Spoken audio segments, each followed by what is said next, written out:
새 찬송가 1장 만복의 근원 하나님을 함께 부르심으로 2020년 7월 27일 월요일 새벽 예배를 시작합니다.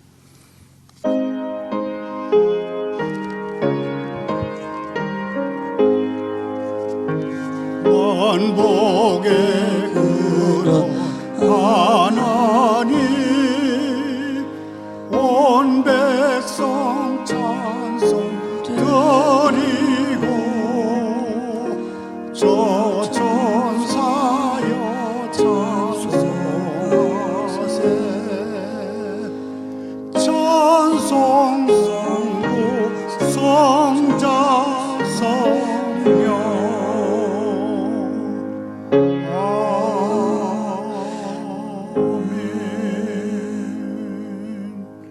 계속해서 새 찬송가 290장 우리는 주님을 늘 배반하를 함께 부릅니다.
오늘 새벽에 보실 하나님의 말씀은 로마서 3장 1절부터 8절까지입니다. 교독합니다. 그런즉 유대인의 나음이 무엇이며 할례의 유익이 무엇이냐?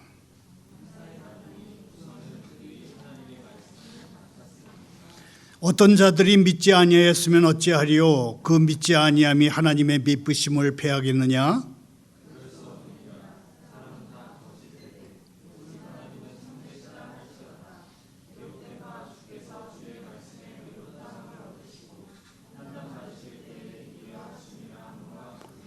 그러나 우리 불의가 하나님의 의를 드러내게 하면 무슨 말하리요?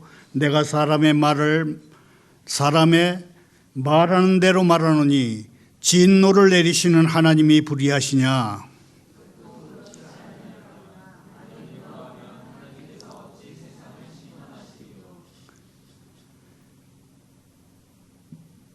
그러나 나의 거짓말로 하나님의 참되심이 더 풍성하여 그의 영광이 되었다면 어찌 내가 죄인처럼 심판을 받으리요?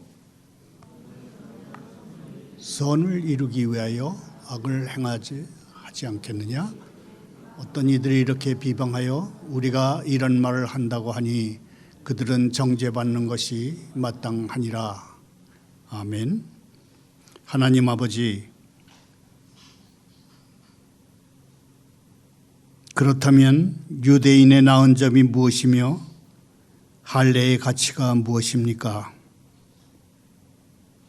유대인만이 아니라 모든 사람이 하나님의 역사에서 특별한 위치에 있습니다. 하나님 아버지, 저는 주인공이 아니며 아무것도 아닙니다. 하나님의 말씀을 경험하고 주님이 오늘 저에게 할당하신 업무를 성실히 수행함으로써 주님의 구원에서 제 위치를 발견하겠습니다.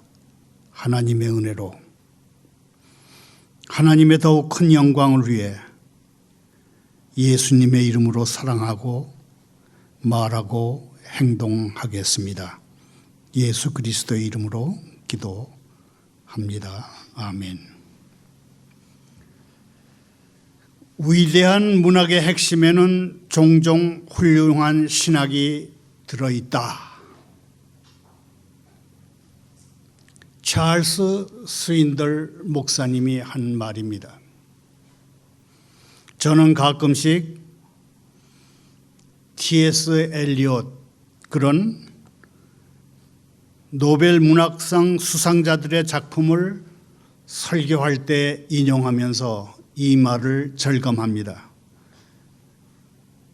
위대한 문학 작품 속에는 훌륭한 신학이 있다.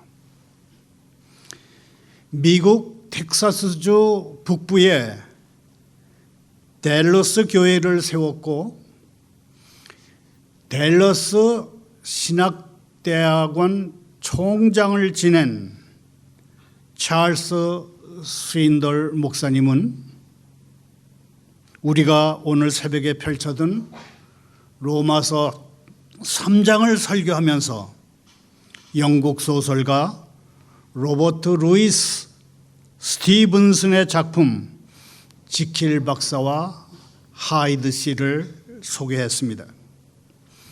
지킬 박사와 하이드 씨는 저 같은 사람들이 젊은 시절에 읽은 척이라도 해야 하는, 그래야 지성인 축에 든다고 하는 그런 아주 유명했던 심리소설입니다. 지킬 박사와 하이드 씨는 같은 사람입니다. 한 사람은 겉사람이고 한 사람은 속사람입니다. 지킬 박사는 높은 도덕성과 격조 높은 인상의 소유자입니다. 직업은 의사입니다. 그리고 의학 전문 연구원입니다. 주인공 지킬 박사는 자기 자신을 실험 대상으로 삼습니다. 실험 결과 다른 사람들에게 보여지는 지킬 박사의 온화한 행동 내면에 숨어있는 또 하나의 자신을 발견하게 되는데, 그게 살인마의 본성을 드러내는 하이드 씨입니다. 지킬 박사와 하이드 시는 1886년에 발표된 작품입니다. 그러니까 140년도 더 전에 발표된 이 심리소설이 현대 한국어로 번역돼서 여태까지 독자들의 마음을 사로잡는 이유는 아마도 두 가지일 것입니다. 하나는 우리가 지킬 박사에게서 우리 자신의 모습을 보기 때문일 것이고, 다른 하나는 우리가 교묘히 숨기고 있는 내 안의 하이드 씨를 두려워하기 때문일 것입니다. 미국 현대문학의 맨 처음으로 일컬어지는 허클베리 핀의 모험이라고 하는 소설을 쓴 마크 트웨인은 모든 사람은 아무에게도 보여주지 않는 어두운 이면을 가진 달이다, 이렇게 말했습니다. 사도 바울이 쓴 로마서의 중심 주제는 복음입니다. 복음, 즉 복된 소식입니다. 복된 소식이 로마서 중심 주제입니다. 그런데 바울은 로마서를 나쁜 소식, 즉 달의 어두운 면과 같은 인간의 타락에서부터 시작합니다. 하지만 우리는 이 타락한이라는 말을 오해할 필요는 없을 것 같습니다. 지난주 이 시간에 로마서 1장에서 배웠듯이 타락한이라는 말은 더 이상 악해질 수 없을 정도로 악해진다는 그런 뜻이 아닙니다. 지킬 박사의 속사람인 하이드 씨 같은 본성을 가진 사람들도 종종 다른 사람들에게 큰 친절을 베풉니다. 얼마든지 본심을 숨기고 선행을 할 수 있다는 뜻입니다. 지킬 박사처럼 우리는 언제라도 지금의 우리 모습보다 훨씬 나빠질 수 있습니다. 따라서 우리가 어떤 선행을 했더라고 하더라도 그것에 대해서 칭찬받을 자격이 없다. 우리는 그렇게 퍽 겸손해질 필요가 있다고 생각합니다. 우리는 악에 노예된 본성을 가지고 있습니다. 완전 범죄라는 것이 있을 수 없음을 알면서도 당장 들킬 염려만 없다면 스스로를 참담한 구렁텅이로 쑤셔 박습니다. 정권을 빗대서 이런 말이 있습니다. 권력은 사람을 타락시키고 절대 권력은 절대적으로 타락시킨다 사람을. 자막을 따라 함께 읽어보겠습니다. 권력은 사람을 타락시키고 절대 권력은 사람을 절대적으로 타락시킨다. 절대 권력은 견제의 부재를 의미합니다. 절대 권력은 견제 세력이 없음을 의미합니다. 지난 4.15 총선 이후에 정치 지형에서 잘 드러나듯이 집권 세력이 국회의원 의석 300석 가운데 절대 다수인 180석을 차지한 이후에 국정원장을 비롯한 장관급 인사, 세금 인상, 부동산 정책, 국회 이전 같은 문제를 놓고 야당과 협치를 하기는커녕 헌법, 대법원 판례, 다수의 국민들의 의견을 무시하며 그냥 밀어붙이는 태도를 보이고 있습니다. 절대 권력을 가진 사람은 자기가 하고 싶은 것은 무엇이든지 아무런 대가도 지불하지 않고 할 수 있다는 착각에 빠집니다. 국민이 180개의 의석을 집권당에 안겨준 이유가 130 정도의 제1야당 따위는 그냥 무시하고 넘어가라, 그렇게 명령한 걸로 둘러댑니다. 이처럼 견제 세력의 부재 속의 절대 권력자 모습은 정말 놀랄 만큼 이기적이고 잔인하고 탐욕적이고 때로는 살인적인 모습을 드러냅니다. 그런데 성경의 타락이라는 용어는 지상에서 사람 대 사람의 수평적인 관계라기보다는 우리와 하나님의 관계, 즉 존재의 수직면과 더 많은 관련이 있습니다. 우리는 악해질 수 있는 최대한으로 악해지지는 않지만 우리의 악행은 우리가 가능한 한 최대한으로 나빠질 수 있음을 증명합니다.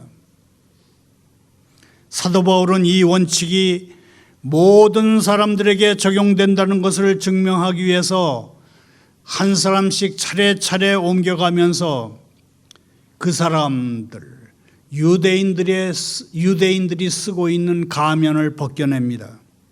오늘의 성경 본문 1, 2절에서 바울 사도는 유대인의 민족적 이점이라고 하는 가면을 벗기려고 합니다.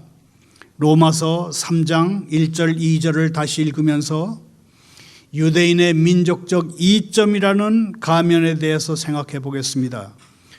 그런즉 유대인의 나음이 무엇이며 할례의 유익이 무엇이냐? 범사에 많으니 우선은 그들이 하나님의 말씀을 맡았음이니라. 유대 사람의 특권은 무엇이며 할례의 이로움은 무엇입니까?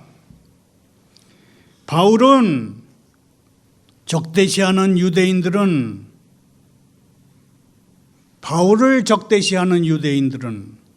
바울이 자신들의 영적 기득권을 부인한다고 여겨서 반발했을 것입니다. 유대인과 이방인이 구원받는데 큰 차이가 없다고 하는데 그렇다면 하나님이 이스라엘을 여기까지 이끌어 오신 구약 성경의 역사를 너희는 부인하는 것이냐? 그렇게 반론하고 싶은 것 같습니다. 이에 대해서 바울은 할례 받은 유대인이 이방인보다 나은 점이 얼마든지 있다며 이렇게 말합니다. 아브라함, 이삭, 야곱의 후손들은 지상의 어떤 사람들보다도 많은 진리를 받았습니다. 그들에게 성경이 주어졌습니다. 그들을 통해서 성경이 전파됐습니다. 그리고 은혜 받으라는 하나님의 초청이 그들을 통해서 온 세상에 전달될 것입니다. 3, 4절에서 바울은 하나님의 신실성에 대해서 질문합니다. 로마서 3장 3, 4절을 다시 읽으면서 하나님의 신실성에 대해서 약속을 지키시는 하나님의 그 신뢰할 만한 속성에 대해서 생각해 봅니다. 어떤 자들이 믿지 아니하였으면 어찌하여 그 믿지 아니함이 하나님의 미쁘심을 배하겠느냐? 그럴 수 없느니라. 사람은 다 거짓되되 오직 하나님은 참되시다 할지어다. 기록된 바 주께서 주의 말씀에 의롭다함을 얻으시고 판단받으실 때에 이기려 하심이라 함과 같으니라. 바울 사도가 묻습니다. 그런데 어떤 유대인들이 신의를 저버렸다고 합시다. 그렇다고 해서 하나님도 신의를 저버리시겠습니까? 공동번역입니다. 히브리 민족이 책임을 다하지 못한다고 해서 하나님이 세상을 구원하시려는 계획을 성취하시지 못하겠습니까? 대답은 저절로 알 만큼 분명합니다. 유대인 전체가 불신한다고 해서 하나님이 뜻을 이루시지 못하는 일은 없을 것입니다. 하나님은 약속을 지키십니다. 인간이 약속을 지키지 못할지라도 하나님은 언제나 약속을 지키십니다. 그렇기 때문에 하나님을 신실하신 하나님, 그렇게 부르는 것입니다. 사실 하나님의 빛은 칠흑 같은 인간의 어둠을 배경으로 할 때 더욱 빛나게 됩니다. 인간의 어둠을 배경으로 할 때 하나님의 빛은 더욱 빛난다는 진리를 설명하기 위해서 바울은 시편 51편에 나오는 다윗의 회개 기도를 인용합니다. 주님께만, 오직 주님께만 저는 죄를 지었습니다. 주님의 눈앞에서 제가 악한 짓을 저질렀으니 주님의 판결은 옳으시며 주님의 심판은 정당합니다. 5절 6절에서 바울은 혼동된 의에 대해서 질문합니다. 로마서 3장 5절 6절을 다시 읽으면서 혼동된 의에 대해서 생각합니다. 그러나 우리 불의가 하나님의 의를 드러나게 하면 무슨 말 하리요? 내가 사람의 말하는 대로 말하노니 진노를 내리시는 하나님이 불의하시냐? 결코 그렇지 아니하니라. 만일 그러하면 하나님께서 어찌 세상을 심판하시리요? 나중에 바울이 설명하겠지만 율법이 주어졌기 때문에 인간이 갑자기 죄인 된 것이 아닙니다. 하나님은 우리가 이미 화살을 쏜 후에 엉뚱한 곳에다가 관역을 그려놓으시고 너희들 관역을 벗어났다 그렇게 주장하시는 것이 아닙니다. 율법은 인간이 관역을 놓친 것에 대해서 변명할 틈을 주지 않으려고 하는 것뿐입니다. 주님은 주님의 진노를 정당화하시려고 인간에게 율법을 주신 것이 아닙니다. 오히려 은혜를 주시려고 인간들의 변명에 정면으로 대응하시며 옳은 것과 그른 것 사이에 분명한 선을 그으시는 것입니다. 우리에게 은혜를 주시려고. 율법을 주신 것은 우리를 구원하시려는 주님의 계획의 첫걸음이었습니다. 자막을 따라 함께 읽어보겠습니다. 율법을 주신 것은 우리를 구원하시려는 주님의 계획의 첫 발걸음이었다. 7절 8절에서 바울은 왜곡된 논리에 대해서 질문합니다. 로마서 3장 7절 8절을 다시 읽으면서 왜곡된 논리에 대해서 생각합니다. 그러나 나의 거짓말로 하나님의 참되심이 더 풍성하여 그의 영광이 되었다면 어찌 내가 죄인처럼 심판을 받으리요? 또는 그러면 선을 이루기 위하여 악을 행하자 하지 않겠느냐? 어떤 이들이 이렇게 비방하여 우리가 이런 말을 한다고 하니 그들은 정죄받는 것이 마땅하니라. 왜곡된 논리에 대한 바울의 지적은 날카롭습니다. 하나님의 빛이 우리의 어둠 때문에 더 밝게 빛난다면 우리의 죄가 하나님을 더 영화롭게 하는 것이냐? 반문합니다. 죄를 열심히 지으면 유례없는 은혜를 체험하게 되는 것이냐? 반문합니다. 이 얼마나 엉터리 논리이며 바보 같은 질문이냐고 묻습니다. 이런 논리는 죄의 파괴적인 본질을 이해하지 못한 데서 나온 것이라고 지적합니다. 죄의 본질은 파괴적이며 죄의 파괴적인 본질은 희생자가 반드시 생긴다는 것입니다. 희생자 없는 죄는 없습니다. 모든 그릇된 선택은 누군가에게 당장은 아니더라도 언젠가 직접 간접으로 해를 입힙니다. 죄는 하나님을 영화롭게 하기는커녕 하나님을 슬프게 합니다. 죄는 하나님의 성품, 하나님에 관한 모든 것, 하나님이 바라시는 모든 것에 대한 모욕이기 때문에 그렇습니다. 자막을 따라 함께 읽어보겠습니다. 죄는 하나님의 성품, 하나님에 관한 모든 것, 하나님이 바라시는 모든 것에 대한 모욕이다.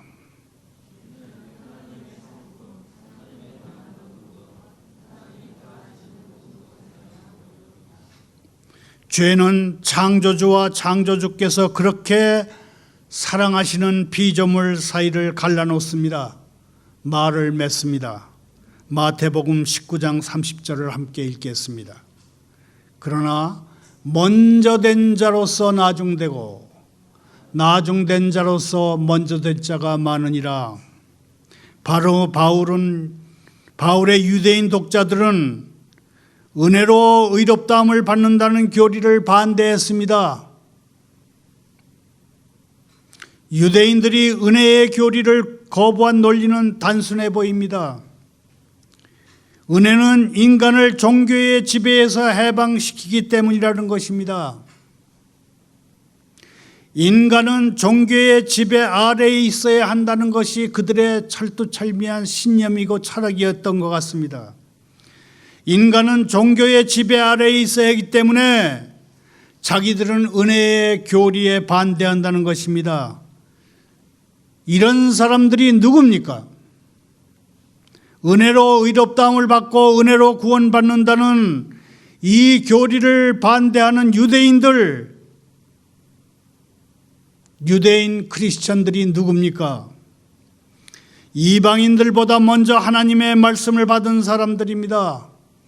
먼저 된 사람들, 지금 앞서 나가는 사람들, 첫째가 된 사람들입니다.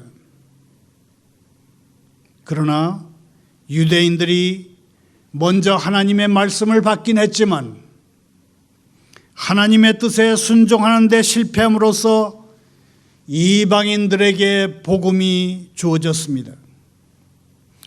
예수님도 이방인의 믿음을 칭찬하시면서 유대인의 불신앙을 책망하신 적이 있습니다. 바울은 이방인들에게 복음을 전함으로 유대인들이 시기하여 구원 얻게 되기를 원한다고 고백했습니다. 예수 그리스도의 복음으로 구원받은 우리는 이 유대인의 기회 포착의 실패, 유대인의 실패에서 교훈을 얻어야 되겠다, 그렇게 생각합니다.